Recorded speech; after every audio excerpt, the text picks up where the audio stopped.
What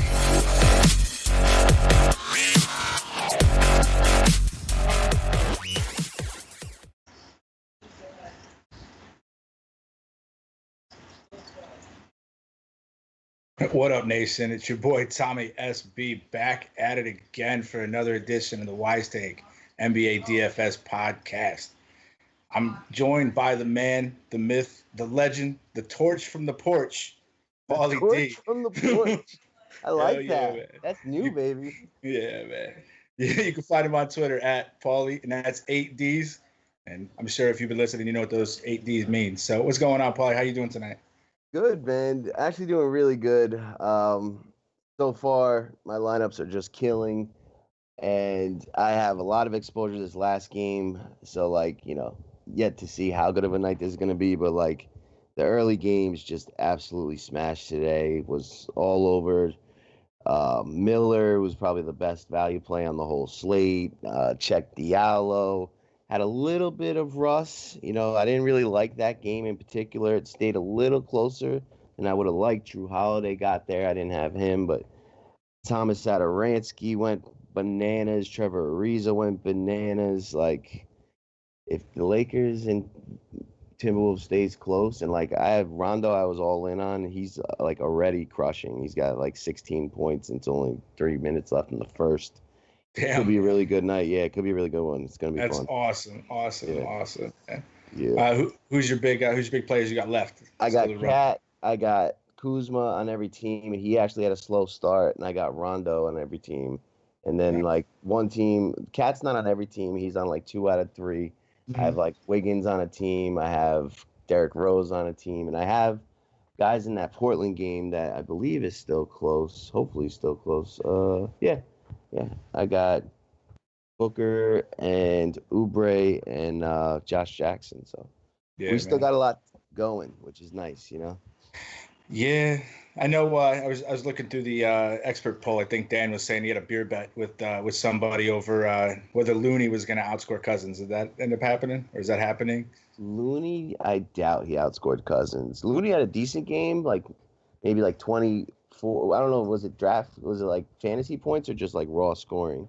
I don't know. It was just in the expert poll. But one of those jokes you get done at the bottom. Yeah. I think Cousins would have won on both sides, though, to be honest. But it was closer than you probably would have thought. Yeah. All right, man. So you ready? You want to just dive right in at point guard?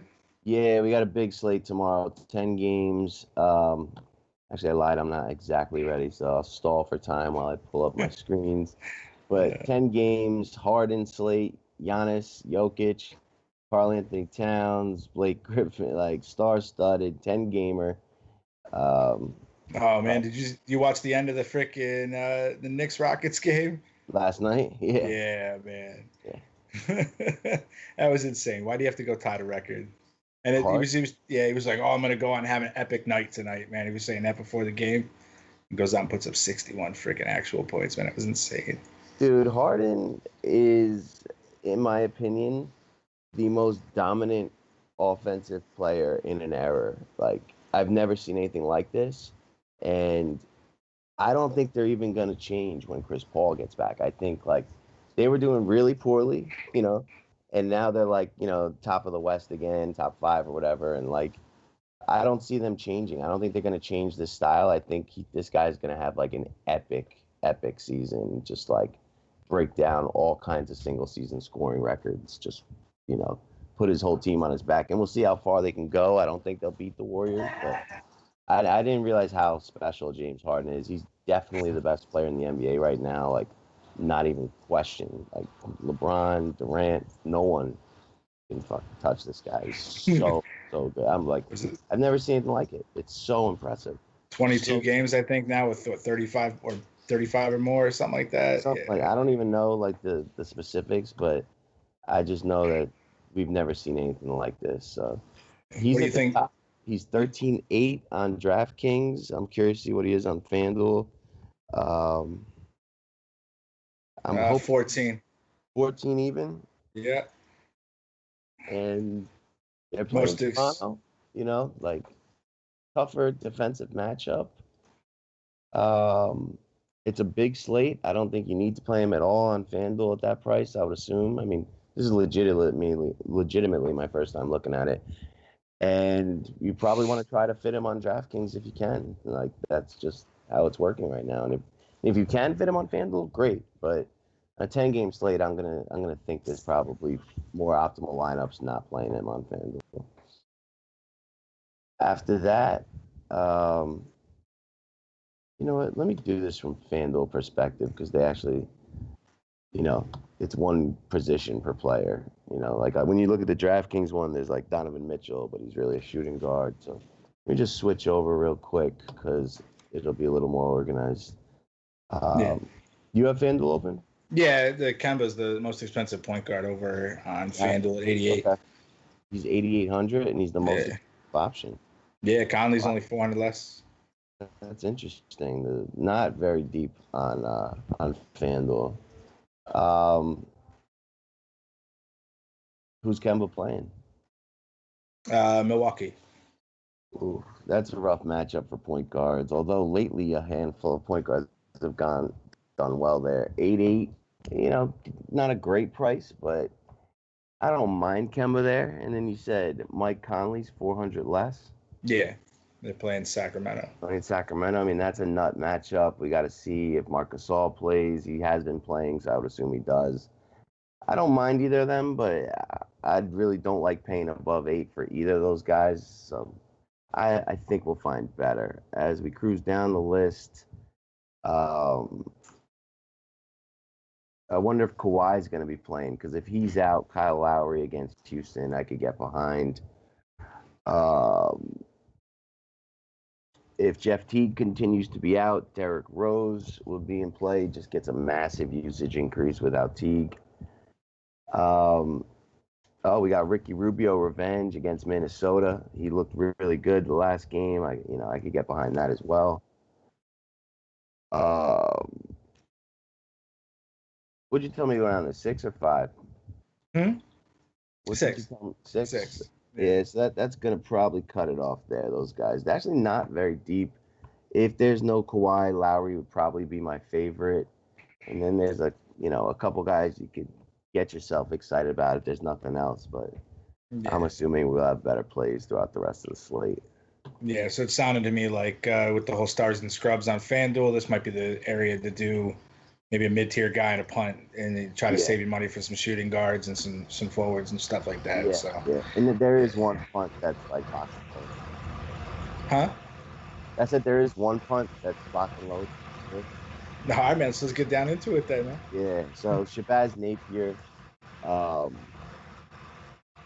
what's his name? Spencer Dinwiddie's going to be out for like 4 to 6 weeks with a hand injury. So Shabazz Napier's 3-8 against the Knicks. Like, just lock that. That's automatic.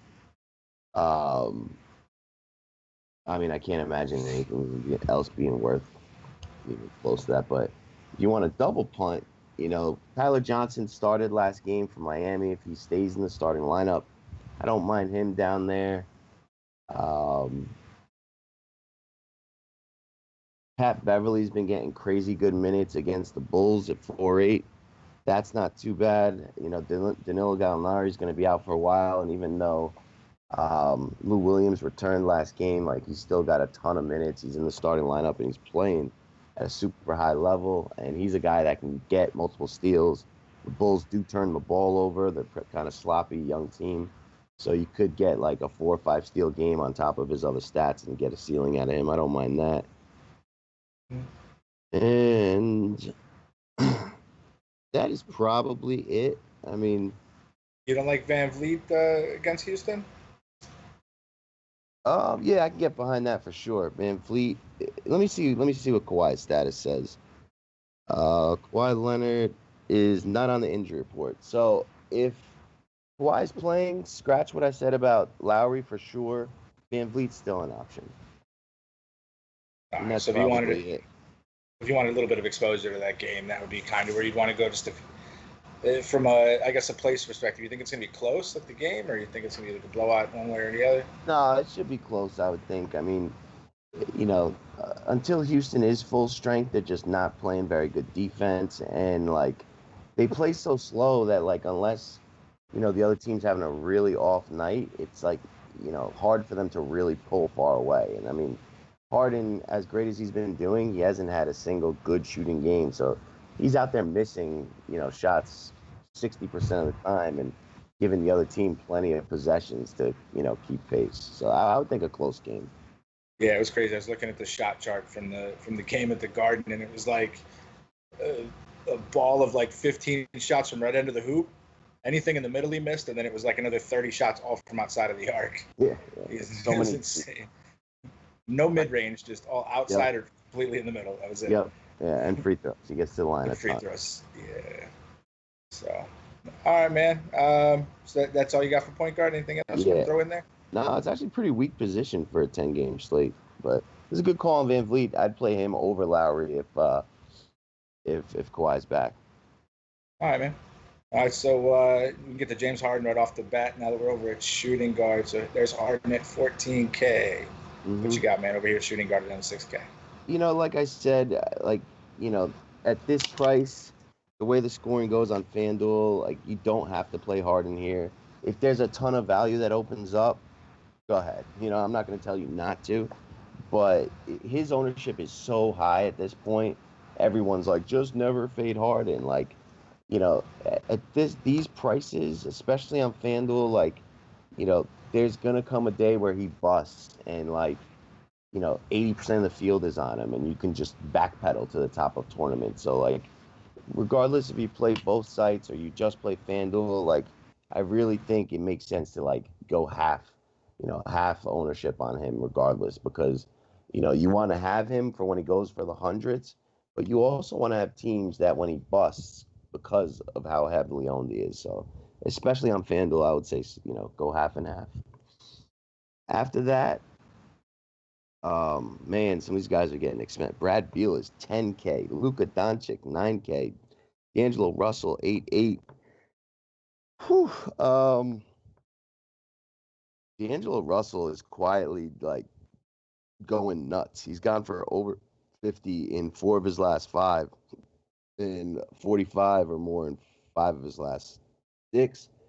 Now there's no Spencer Dinwiddie against the Knicks. I don't mind that. I mean, it's tough paying that big of a price tag, but he's been performing, and now they just lost his first backup. So I think you continue to play him, especially against the Knicks. Cruising down.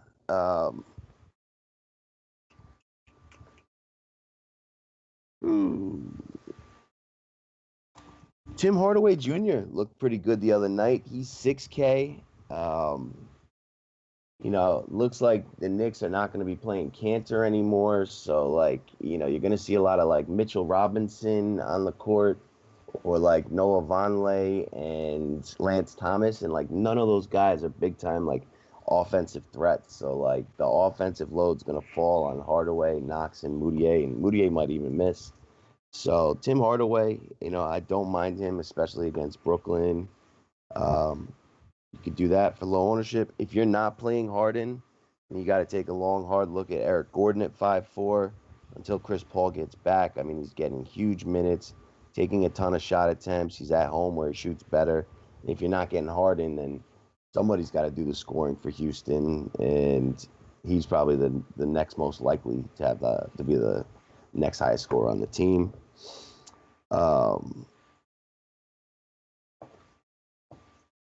And that is it. I actually went a little into Value Town there with Eric Gordon.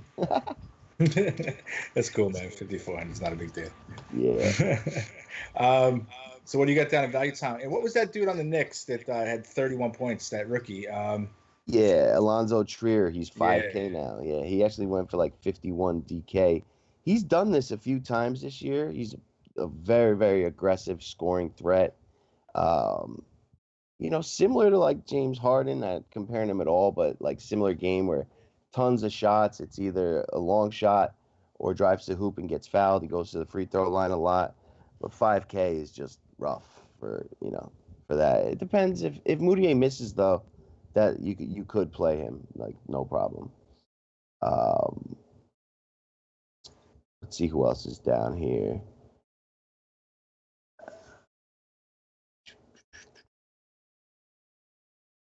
Nothing that's jumping out at me just right now that, like, is really worth talking about.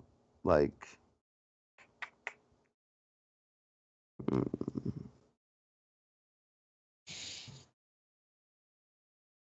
not very exciting down here in Value Town.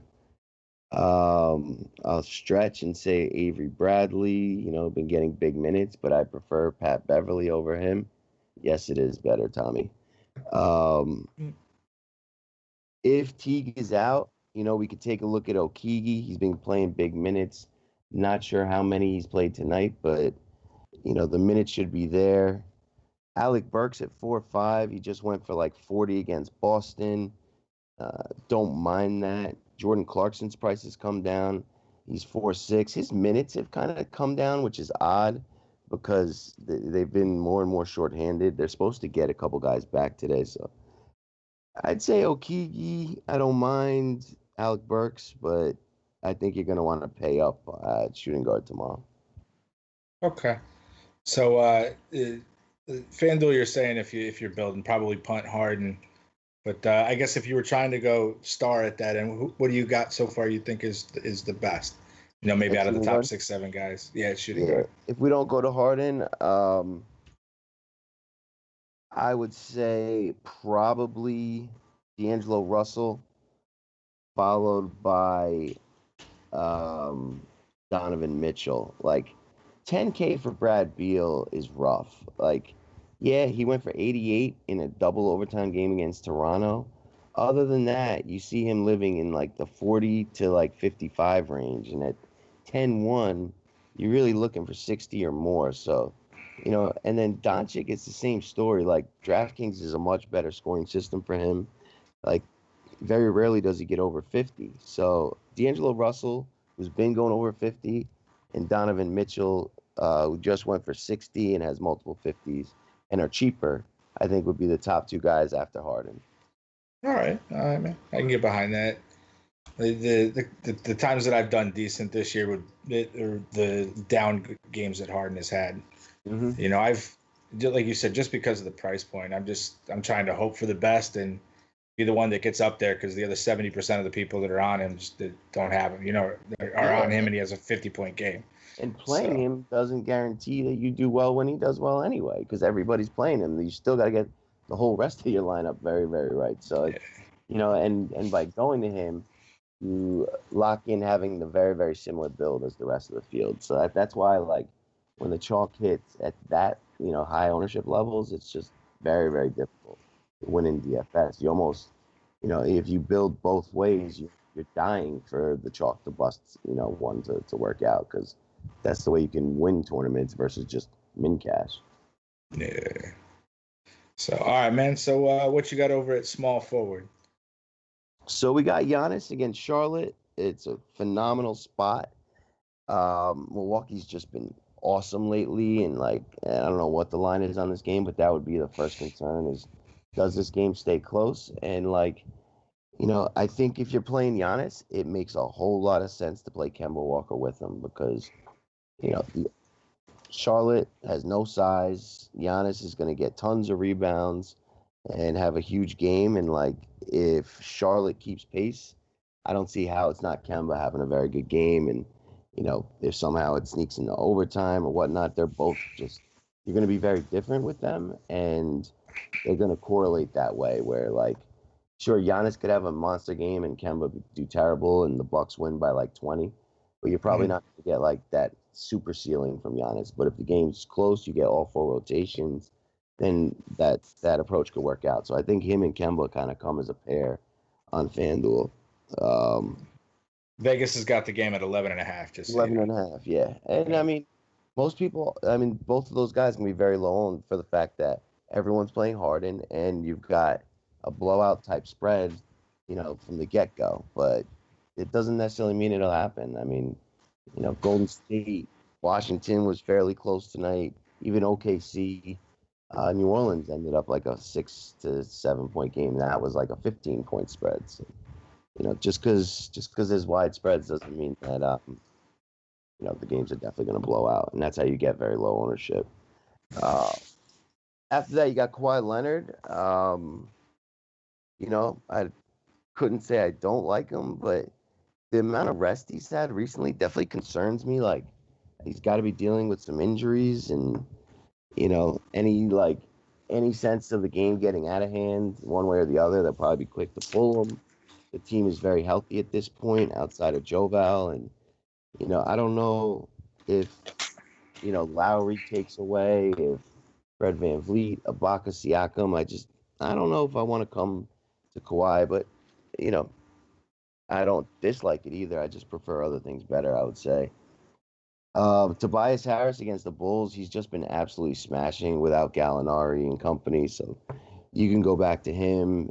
Small forward is usually very weak too. So, um, if you don't have the money to get up to Kawhi's and Giannis, Tobias is a nice consolation. Both Otto Porter and Trevor Ariza are 7 and 7-1 again. They're playing Orlando on a back-to-back. I think, if I had to choose between the two, I'd go to Porter this time. Today was more of an Ariza game. I hate how they're the same exact price on the same team at the same position. Like, FanDuel moved all these guys around, but not these two. And ultimately, I think they're a little too high priced for that kind of game. Like, today was Golden State. Orlando, I don't think I end up with either of them. After that, Justice Winslow against Miami, I can get behind. I like this guy's game, and as long as he's going to be playing some point guard against Cleveland has been very good this year.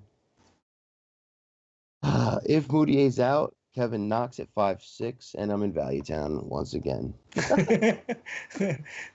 we live without boundaries, man. You don't have to get restrained by that 6K range, man. I do like Kevin Knox. I'll go down to 5. Will Barton, man, I love Will Barton. They let him go 29 minutes last game. If you think the game is close, he's going to close, and he's going to exceed whatever his minutes cap is. It's Phoenix, though, so it's only in a game stack. But, man, Will Barton's going to be 7,500 in a week. And if you think the games are going to be close, he's worth a shot. But it is Phoenix, and I don't know if it'll be close because they're playing tonight. Yeah, I'll look and see what the spread is on that one. Got to be like 12.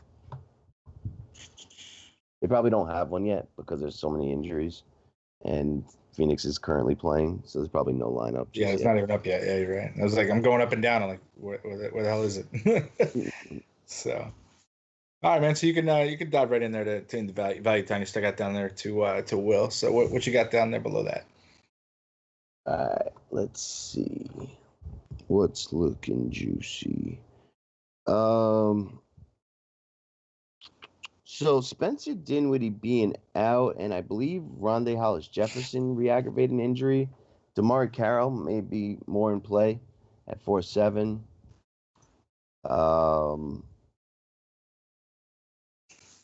And Gary Harris started the last game, and he played 27 minutes. He's 4-4 against Phoenix. That's really enticing. Somebody they'd leave in a blowout, or? No, they wouldn't leave him in a blowout, but if they were blowing them out, he at 4-4, he's you need 25. He's probably getting there, against Phoenix if they're blowing them out.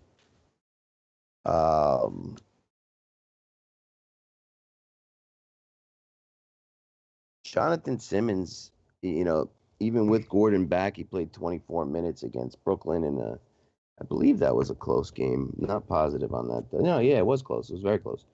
So, maybe he's earned his way back into the rotation. He's 3,800. Their backup point guard just got injured, and he has played point guard in the past. So, 3,800, he does make for a really nice punt. Hey, chill out. My dog does not like Jonathan Simmons at all, I guess. Yeah, so if you guys didn't hear that, do not play Simmons. Paulie's dog called it right now. Yep. That's probably going to do it down there. But a couple nice plays, especially that punt of Jonathan Simmons. All right, man. But just remember, your dog didn't like that tomorrow. You're writing it up. All right, man. That's what you got over at Power Forward, man. And you can stop wherever you want. I'm not going to restrain you. All right, let's see what we got at the old power forward. So you got Blake Griffin up top, but you will have Drummond back. I don't think I go there against Dallas. It's a very good spot for Montrezl Harrell. I actually think I could take a few shots at him, although that is a high price tag. Um, Pascal Siakam, you know, no size there. Houston's been getting beat up by bigs. I love this kid's game. 6'2", that's a yes. Kenneth Faried is 6'2". It's just that fast it happens. Yeah, And, man. you know, he's probably going to be more of a DraftKings play, but, you What's know, the over on DraftKings? I don't know. Let me take a quick look. I do need to know that information. So you're running. I figured you were running down through FanDuel with me. Yeah. I am. It's just like easier because on DraftKings, everyone's got multiple positions and 53 over on 53. Yes, that's a DraftKings play because he's got double upside. You know, he did get 3 blocks and 3 steals against the Knicks, but that's the Knicks. This is Toronto. They don't turn the ball over very much. So 6'2's, you know, it's maybe a little too steep for me. Uh, Noah Vonleh at 5'9" against Brooklyn. Brooklyn is murdered by centers. And I believe Cornette's going to still be out, so Vonleh should start at the center. I don't mind that. You know, he's going to get a lot of minutes.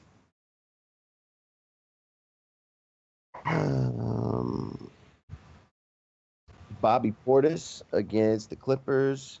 Bulls are just bad. The Clippers could blow them out. Bobby Portis' blowout run is special. Clippers are worst in the league against centers, and Bobby Portis is playing center off the bench. He played 33 minutes against Atlanta, didn't do well. I can go right back at a cheap price. Josh Jackson, he was a good play today. He's going to be a good play tomorrow. With all the injuries in Phoenix, he's game flow proof. He'll play into blowouts. He'll play in close games. Definitely like that. Larry Nance Jr., I mean, we'll see what kind of minutes he's going to have and if Tristan Thompson is going to play. If Tristan Thompson's out and Larry Nance is going to play 25 or more minutes, he's got big upside at that kind of price. And that's where I'm going to cut myself off at 5K. All right, man. So yeah, I was just, as far as I got, I like Siakam and Jackson too. For what I'm building, you know, just based on what you're saying as we're going. Yeah, I really like Siakam at 6'2". That's a really good price. Like Ibaka is more expensive than him. I would never pay more for Ibaka than Siakam ever. You know, Aaron Gordon at 6'6", I skipped over, but that's not bad either against Washington. You know, they have no size right now. Don't mind that. Yeah, it's almost like at that point you're trying to force in something above Siakam. Yeah, no, I mean, realistically, Siakam's the most expensive. I'm going to go at this position and then down because it's loaded. Like, you can make a strong case for Josh Jackson Jr. against Sacramento. Vonleh, you can make a big case for, and, you know, we haven't even gone into Value Town. So. Oh shit! All right, let's get into Value Town, man. I'm excited. I mean, I don't know if there's anything exciting down there, but you know, usually there is.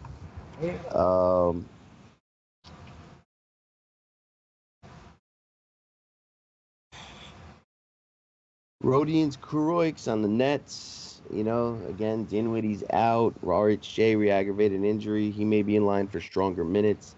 It's against the Knicks. They're terrible. I could definitely get behind that.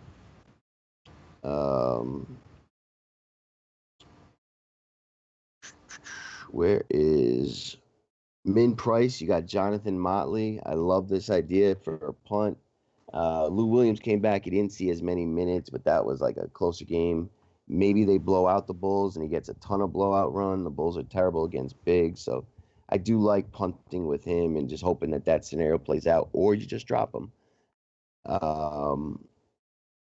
But yeah, actually, Value Town not that deep, you know, unless injury. Like you got Dragon Bender and Rayshawn Holmes there. If Holmes and Ayton are out again, Bender's in line for a lot of minutes, but I'd much rather like Holmes be in and play Holmes at that price. But I think that tier like just above 5 is more exciting than the Value Town plays. All right, man. So what you got over at center? Yeah, center. So on FanDuel, we got three guys above 10. Cat is 11-1. Jokic is 10-9, and Vooch is 10-2. I'm not playing Towns against Gobert on a back-to-back. This is going to be his third game in 4 nights on the road, traveling into Utah. That's a no. Jokic against Phoenix, I don't really like. Denver should handle Phoenix with no size and, on a back-to-back as well. So I'd be worried about Jokic not playing the fourth quarter. Vooch would probably be the first, the one I'd be most interested in. 10-2 is getting up there. I mean, he can go for 60. Usually doesn't go for a ton more. But if you got the money, the stars and the scrubs nature of that site, I'm totally fine playing Vooch.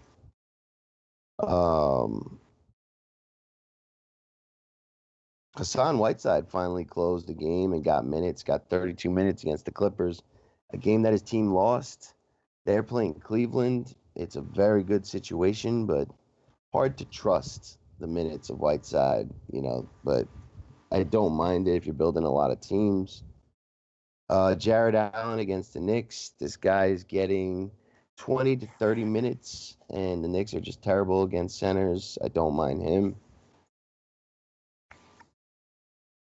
Yeah, I caught a little bit of the OKC game, and he looked awesome in that game. Who's that? Jared Allen? Yeah. Yeah. Oh, yeah. He's been playing really well lately. And RHA just got hurt. Things are looking up for him. Man, Mitchell Robinson is 4.8 now on FanDuel. I would assume he's much cheaper on DraftKings. Centers against the Nets. He's a true big center that those kind of centers dominate the Nets.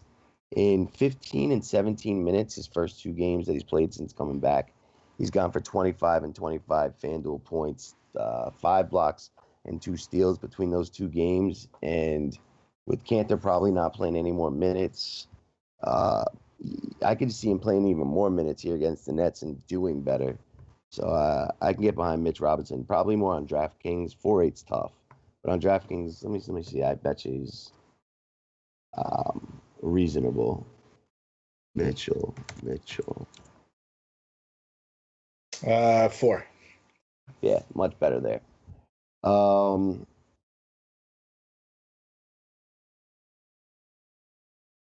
You could take a punt on Willie Hernangomez at 4K on FanDuel. Centers do well against Milwaukee. He's just in this, weird situation with him, Biyombo, and even Marvin Williams getting center minutes. They don't give him a ton of minutes, but sometimes they do, and sometimes he doesn't need a ton to get there. He could play in a blowout. I don't mind that.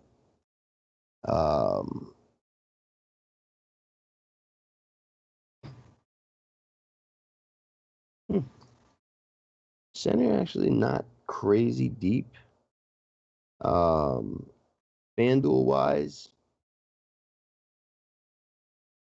I think you really like Jared Allen or Vooch, or punting it because it's actually not that deep.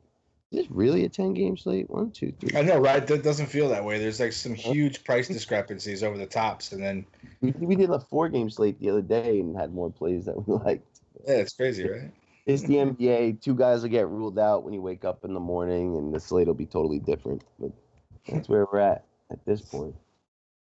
All right, man. So I know we're going to get to our top threes, but for all those folks out there joining us, either on YouTube, Facebook, Twitter, Instagram, why don't you tell everybody, why you do it for the nation and what they could, expect as being part of the nation. Yeah, like, support, share. Goes a long way for us. Do it for CK, man. Do it for CK. He's out there, had loss in his family. He's, away from the nation. He's dying to get back. Give that guy some likes and thumbs up. Do it for CK. Hell yeah, man. Greatest boss ever, isn't he? Yeah, he's my partner, but yeah, that's what I'm saying. You know what I mean? Man. Oh man, it's all good. I'm just playing.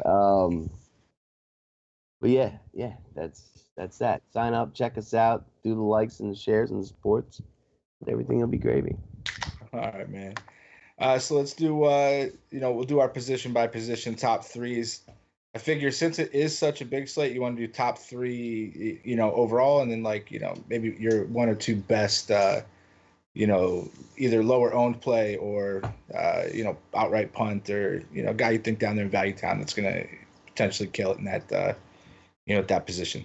So you want some extra, is what you're saying? Okay, I can do that. I'll give you a little extra. Point guard.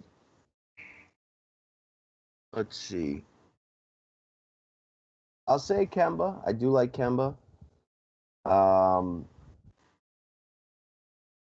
mean, Shabazz Napier is going to be one of the highest owned players on the slate, and that, what was he, 3'9"? 38. Yeah, 38. That's just not fadeable on against the Knicks. That's good shot. Yeah, that's just he should be 100%. And third, I will go with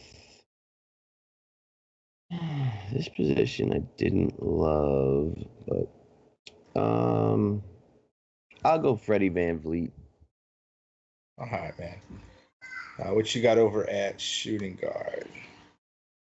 Shooting guard, obviously Harden's a phenomenal play. I like Tim Hardaway Jr. And I like D'Angelo Russell. Alrighty. And then what? Some extra, some punt. Let's see. I don't think I would punt shooting guard. I think it's going to be one of the forward positions or center that I end up punting. But a dude with upside that's puntable is going to be. This one's rough, but I'll go Josh Okogie or Alec Burks as your punts over there. All right, man. What you got over at small forward? Small forward. I do like Giannis. I do like Kevin Knox. And I think there was Jonathan Simmons. Alrighty. We got power forward next, man. What you got there? Yes, Kyle Kuzma. Yes, Rajon Rondo. I love Rajon Rondo. Yeah, so we got Siakam at power forward. We got Bobby Portis and punt special. My guy that I can't find, but I know he's down here. Jonathan Motley. You part of the Motley crew, huh? Yep.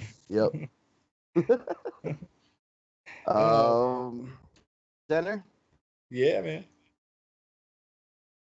Vooch.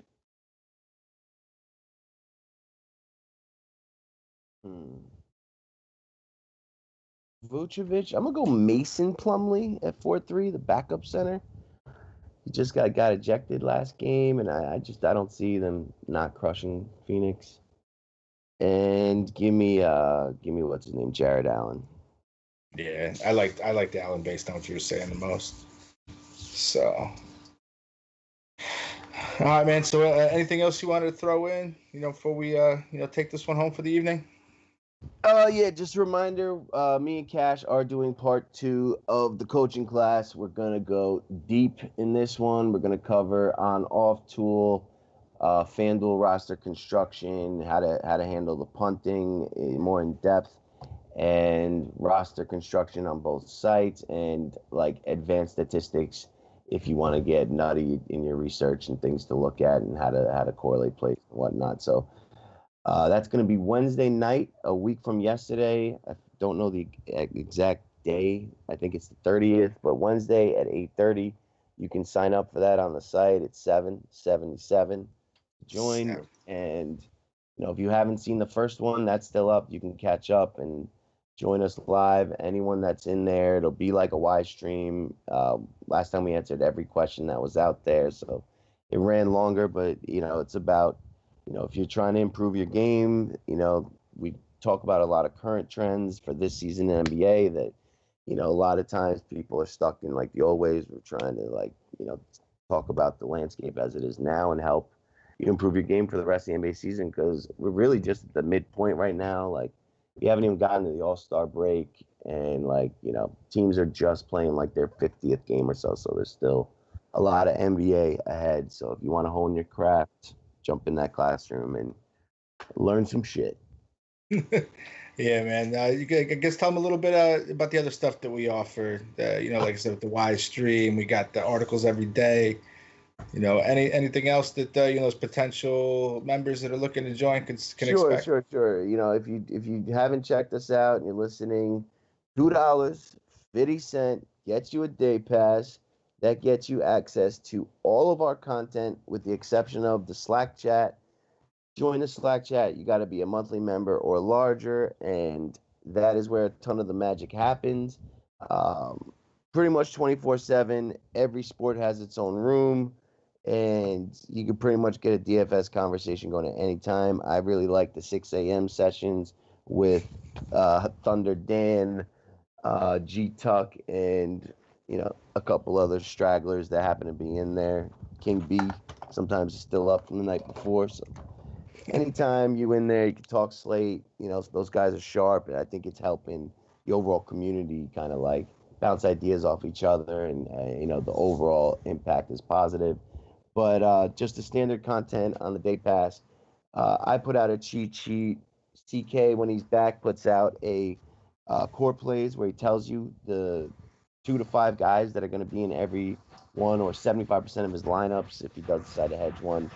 And Cash and DFS puts out a GPP article. We got Stevie Brown DFS putting out Cash and GPP articles. Thunder out articles. BK Bourne puts out a Cash Game article when Stevie's not doing it. We got the model up that's updated with the new formula. It's been doing pretty well so far. And the expert poll. Just tons and tons of content. Uh, Not many DFS providers offer as much and are as accessible. In the Y stream, we do our best to answer every question, and I think that's like nice that you actually get attention. I subscribe to other sites, and you're just like one of very very many hard to get like personal up close attention, and we offer that here in the nation. So check us out. Yeah, man. That's the community part of us being that DFS community is my favorite part. Slack chat's honestly my favorite part. You get to get in there right before lock. You got people bouncing ideas off. Like you said, it's broken down Yep. into different sections. Yeah, You know, and the Slack, like the feeds from the information sites, like you get the injury information with the Slack like live. Like Mm. it's not like, oh, I didn't get that.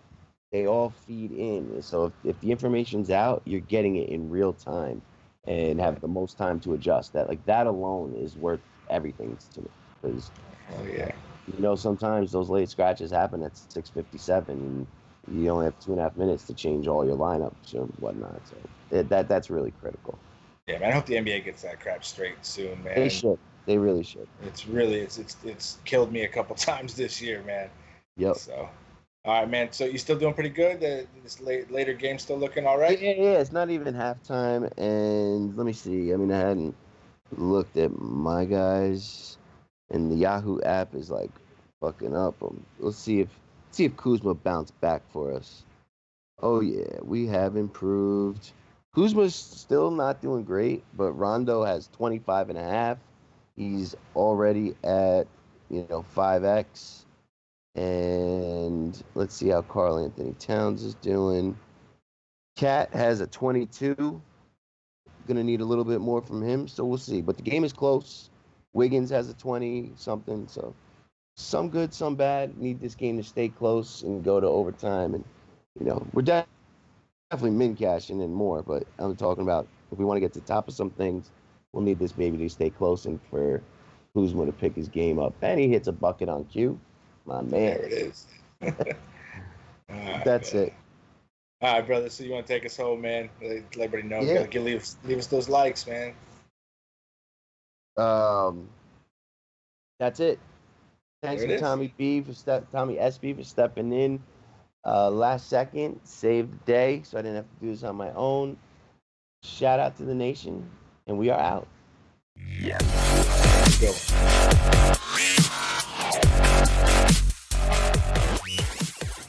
Thanks, Tommy. No problem, man.